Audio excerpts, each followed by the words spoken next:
Hello guys, welcome back to my channel. আমি আজ বানাবো ফুলকপি আলু দিয়ে ডালনা।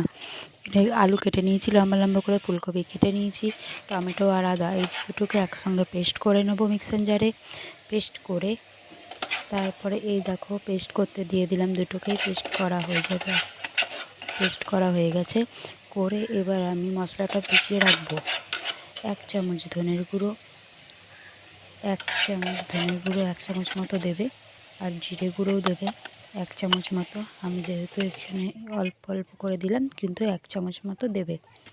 দিয়ে ওর মধ্যে একটু হলুদ গুঁড়ো, একটু লাল লঙ্কার গুঁড়ো দিয়ে তোমাদের ঝাল অনুযায়ী তুমি দিয়ে একসঙ্গে ভিজিয়ে রাখবে। মশলাটা একটু ফুলবে, ভিজিয়ে রেখে কড়াইটা গরম হয়ে গেলে ফুলকপিগুলো লাল লাল করে ভেজে নেব।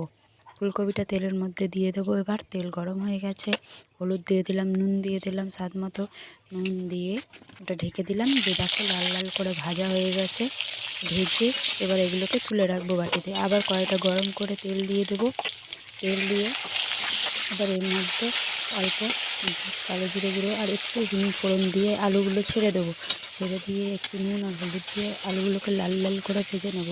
ভেজে নেবার পর মশলাটা যে পেস্ট করে রেখেছি সেই মশলাটা দিয়ে দিলাম। দিয়ে একটু কষিয়ে তেল ছেড়ে দেবে। তখন ওই ভিজিয়ে রাখা মশলাটা দিয়ে ভালো করে কষিয়ে যতক্ষণ না তেল ছাড়া পর্যন্ত ওয়েট করতে হবে। করে যখন দেখবো হয়ে গেছে, তখন ওর মধ্যে ফুলকপিগুলো দিয়ে দেবো।